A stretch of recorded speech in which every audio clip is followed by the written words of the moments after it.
When we talk about the most important chemical reaction in the world, some may think it has something to do with nuclear bombs. For some, it might be the aging of wine.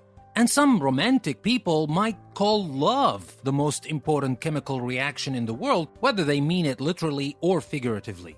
But there is another chemical reaction that is actually more important than all of those I just mentioned, and that is photosynthesis.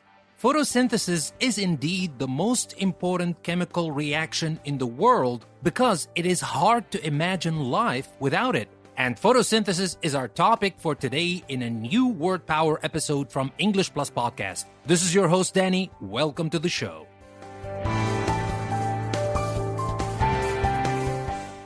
Now, before we start, let me remind you that you can practice everything you're going to learn in today's episode on the website EnglishPlusPodcast.com. The link is in the show notes. It will take you to a custom post I created for this episode where you will find interactive activities for those of you who love practicing online, and for those who prefer pen and paper, I got you covered. There is a PDF practice worksheet that you can download, print out, and practice not only the words you will learn in today's episode, but also the words you learned in the previous 4 Word Power episodes.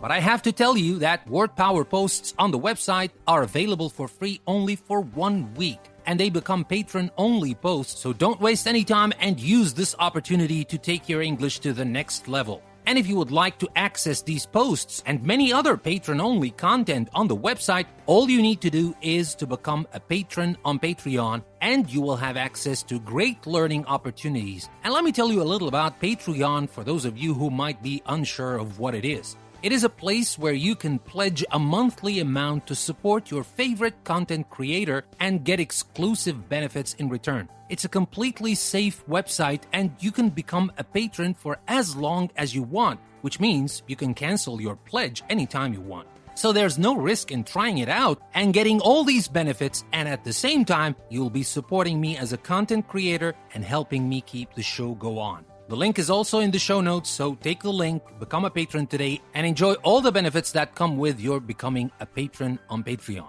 Now, without further ado, let's move on to talk about the most important chemical reaction in the world.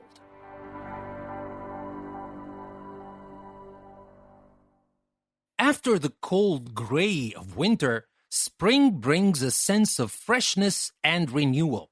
The salutary effect of the new season has been celebrated in festivals and ceremonies for centuries. Perhaps more than anything else, the green sprouts that burst from the soil and gradually elongate upward reflect this annual renewal. After witnessing this phenomenon year after year, one might begin to take this rebirth of plant life for granted. In reality, however, it is quite amazing. A little sunny warmth, some water, soil, and seas can endow a field with explosions of flowers and a dense green cover in just a few weeks. How can a field that was frozen in lifeless ice and snow in February produce such grandeur in April and May?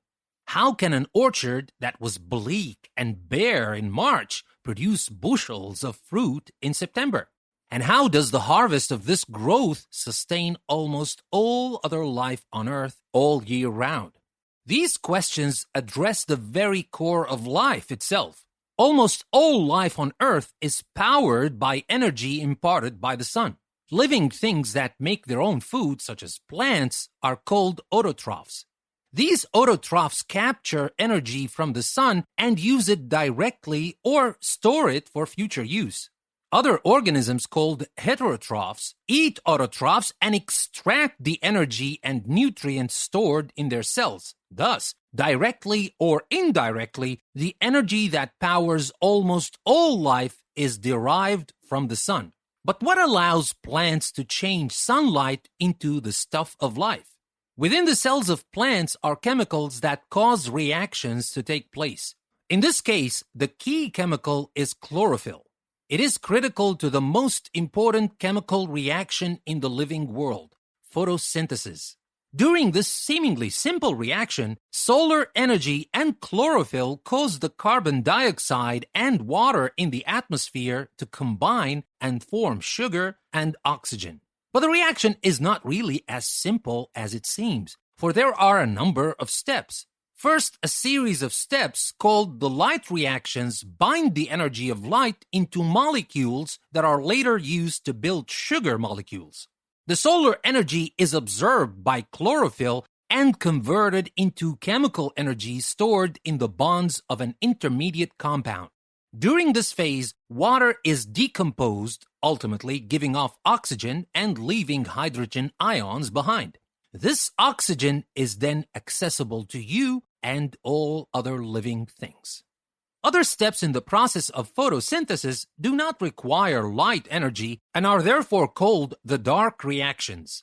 During this stage, the energy from the intermediate chemical, the hydrogen ions, and carbon dioxide combine into simple sugars. These simple sugars and the atoms they contain are the building blocks from which almost all other living tissue is built. Photosynthesis is the pivotal chemical reaction of human existence. So long as we have it, we have the means to survive. Interesting, isn't it, right? Now, many of you might have guessed that photosynthesis is actually the most important chemical reaction in the world, but for some of you, you might have not thought so simply because you take photosynthesis for granted, because it happens all the time. It is abundant, just like the sun is abundant, but it is the source of life. And now, that was interesting, of course, but there's also something that is even more interesting, the 10 words we're going to learn in today's episode, and let me tell you about these 10 words. These words are salutary, elongate, phenomenon, endow, grandeur, impart, derive, decompose, accessible, and pivotal. So, are you interested? Stick around and we will talk about the very first word, salutary, next. So don't go anywhere. And as usual, I'm going to ask you a question first, give you some time to figure out the meaning of this word in context, and then I will talk more about this word. So that's coming next. Don't go anywhere. I'll be right back.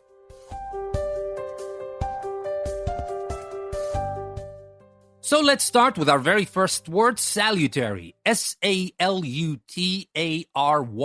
Salutary.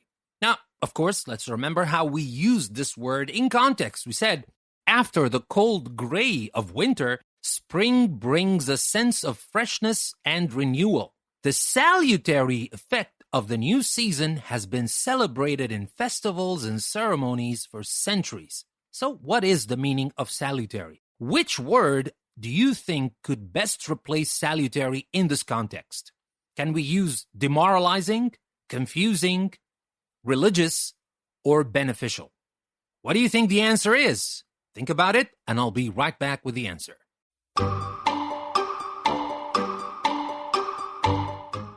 Now, for those of you who thought beneficial is the answer, you're absolutely right, because that's the meaning of salutary. A salutary experience is good for you, even though it may seem difficult or unpleasant at first. So sometimes you might not like it at first, or you might not exactly understand what it is, but it is definitely good for you. It's beneficial, it's useful, it's valuable, it's helpful. Salutary. That's our word. That's our very first word in today's episode, and that's not the last, of course. The next word is elongate. Are you ready for a new word? Of course. Let's talk about this word, elongate, E-L-O-N-G-A-T-E. Elongate. How do we use that word in context? We said, perhaps more than anything else, the green sprouts that burst from the soil and gradually elongate upward reflect this annual renewal. So, which word could best replace elongate in this context? Do you think we can use lengthen instead of elongate, shorten, retract, or demand? Stay with us. We'll be right back.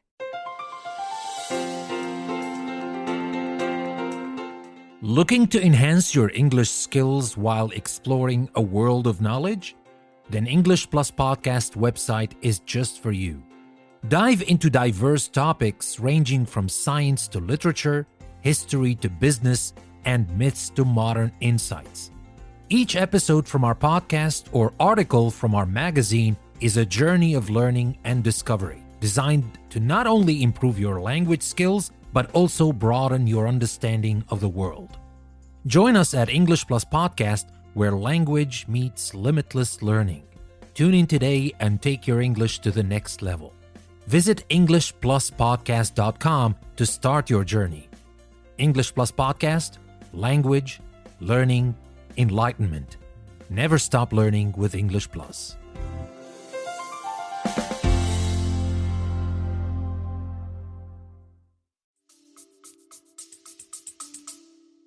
What do you think the answer is? Think about it, and I'll be right back.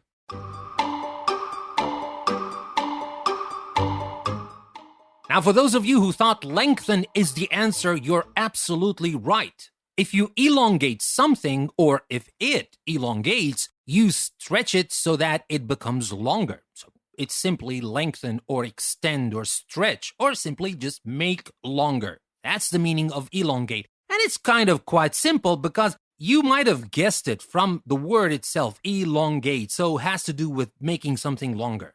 So that was our second word for today, and that's not the last word. The next word is phenomenon. Phenomenon, phenomenon. Now let's take a look at how we use that in context. We said, after witnessing this phenomenon year after year, one might begin to take this rebirth of plant life for granted. In reality, however, it is quite amazing. So, you might have taken this phenomenon you witness for granted. That's the word. So, what is a phenomenon? Is it a noteworthy event? Is it a photograph? Is it a game? Or is it a serious crisis? What do you think the answer is? Think about it, and I'll be right back.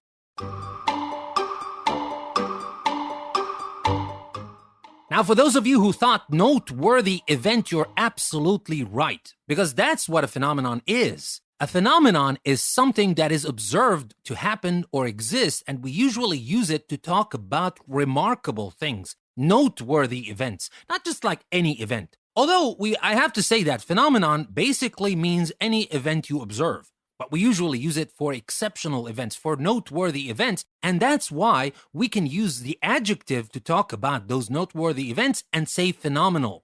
This is phenomenal. This is extraordinary. But anyway, let's stick to phenomenon, and there's something else you need to know about phenomenon, that the plural from this word is a little bit different. Although it is possible sometimes to say phenomenons, and some people do that, and it's not a big deal. The correct plural form of phenomenon is phenomena. So instead of saying phenomenon, N-O-N at the end, you just replace the O-N with A. Phenomena. Phenomena means it's plural. In nature, there are a lot of mind-blowing phenomena. Not phenomenon, it's phenomena with an A. But anyway, that was our word, phenomenon, and I hope you like this word. And remember the word phenomenal, because we use that a lot to talk about extraordinary things. And now, let's move on to the next word, endow. E-N-D-O-W, endow. How do we use that word in context? We said a little sunny warmth, some water, soil, and seeds can endow a field with explosions of flowers and dense green cover in just a few weeks.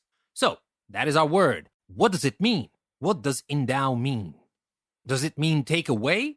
Does it mean supply, discard, or subtract? Which do you think is the correct answer? Think about it, and I'll be right back.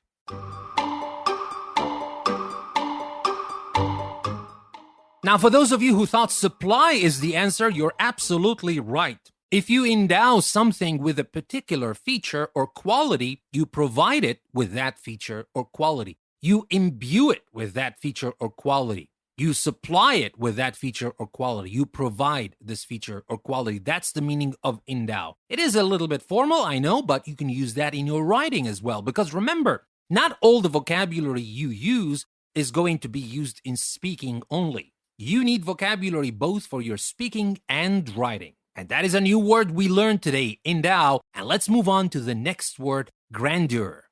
G-R-A-N-D-E-U-R, grandeur. How do we use that word in context? We said, how can a field that was frozen in lifeless ice and snow in February produce such grandeur in April and May? Produce such grandeur. What is this word? What does grandeur mean? Does it mean ugliness? Does it mean magnificence? Does it mean confusion or tallness? Which do you think is the correct answer? Think about it, and I'll be right back.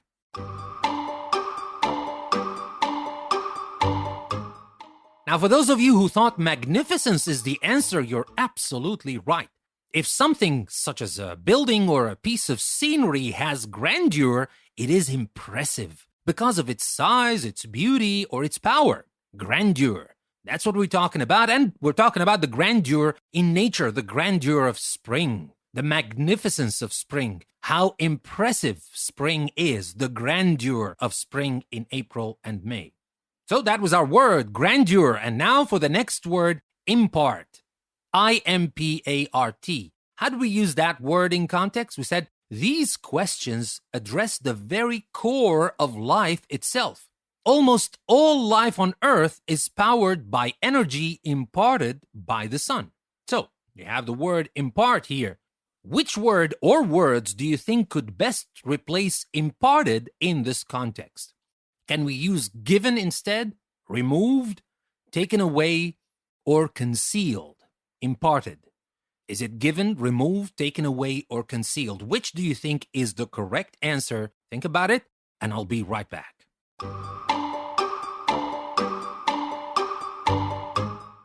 Now, for those of you who thought given is the right answer, you're absolutely right. To impart a particular quality or something means to give it that quality, to give, to bestow, to lend. Or, just simply think about it as to give. That is imparted by the sun. What gives the earth this energy? It is the sun. It is the energy imparted, given by the sun. That is our word impart. And that's not the last word for today's episode. The next word is derive. D-E-R-I-V-E. Derive. How do we use that word in context? We said these autotrophs capture energy from the sun and use it directly to store for future use. Other organisms called heterotrophs eat autotrophs and extract the energy and nutrients stored in their cells. Thus, directly or indirectly, the energy that powers almost all life is derived from the sun. So, what do you think? If we want to replace derived in this context, which word could best replace derived in this context? Can we replace it with predicted, with ignored, hidden, or received? Which do you think is the correct answer? Think about it, and I'll be right back.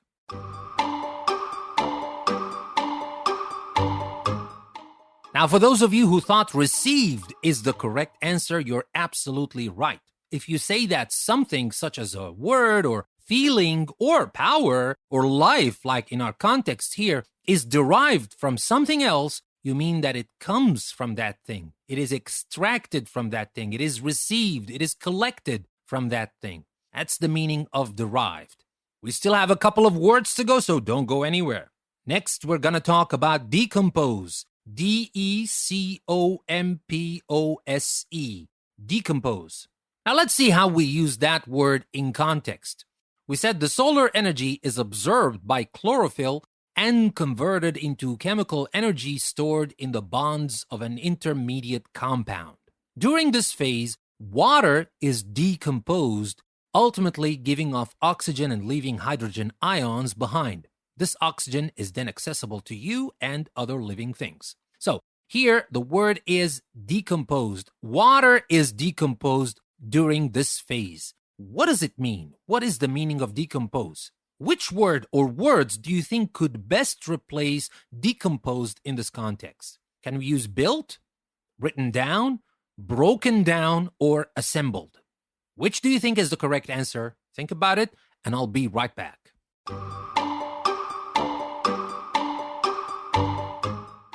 Now, for those of you who thought broken down is the answer, you're absolutely right. When things such as dead plants or animals decompose, or when something decomposes them, they change chemically and begin to decay. They break down, they decay, they disintegrate, they dissolve. That's the meaning of decompose, and it usually happens after death. Now, here we're talking about water, of course, and we're not saying that water is dead, of course not. But when water is decomposed, that means it is broken down into oxygen and hydrogen. Now, of course, most of you know that water is H2O, so 2 hydrogen atoms with 1 oxygen atom. That's the compound of water. And if we break that down, we're going to have oxygen and hydrogen. And here, that's exactly what happens to water. It breaks down into oxygen and hydrogen. It doesn't die, actually. And it's a good thing that is decomposed in this sense. And even if you think about it, even when plants and animals decompose, that's also good for the cycle of life. But that's not our topic for today. Maybe we will talk about it some other time. But that was our word, decompose. And our next word, we just used it in the same context. It is accessible. A-C-C-E-S-S-I-B-L-E. Accessible. Now, let me remind you again how we use that. We said the solar energy is absorbed by chlorophyll and converted into chemical energy stored in the bonds of an intermediate compound. During this phase, we said water is decomposed, ultimately giving off oxygen and leaving hydrogen ions behind. This oxygen is then accessible to you and all other living things. So it is accessible to you, to me, to everybody. And obviously, that is one other product of this most important chemical reaction in the world, photosynthesis. So it is important not only to feed us, but it is also a means for us to breathe. So this oxygen is then accessible to you and all other living things. Now, which word do you think could best replace accessible in this context? Can we use explained, available, denied, or unpleasant? Which do you think is the correct answer? Think about it, and I'll be right back.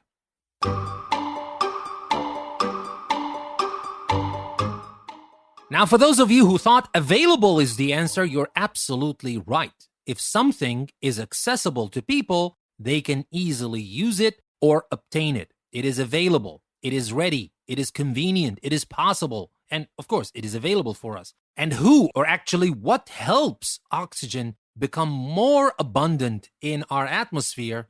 It is the plants. And not only the plants, it is this most important chemical reaction, photosynthesis. So you see now, it is definitely more important than the aging of wine, nuclear reactions, or even love. Because all of these things would never be possible without photosynthesis in the first place. We wouldn't be alive. And that brings me to the very last word for today's episode, pivotal. P-I-V-O-T-A-L. Pivotal.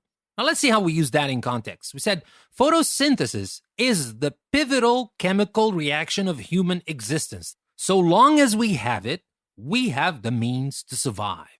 So photosynthesis is the pivotal chemical reaction.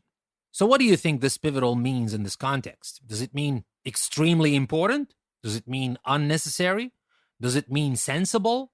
Or does it mean repulsive? Which do you think is the correct answer? Think about it, and I'll be right back.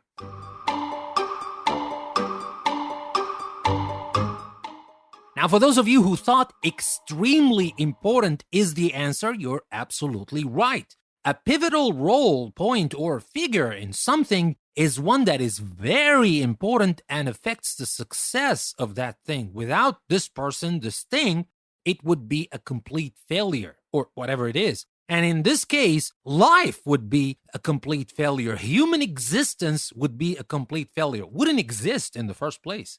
Now, some of you might say, oh, okay, I don't eat plants. Fine. You're absolutely free to eat whatever you want to eat. But the animals you eat cannot survive without plants. They eat plants to survive.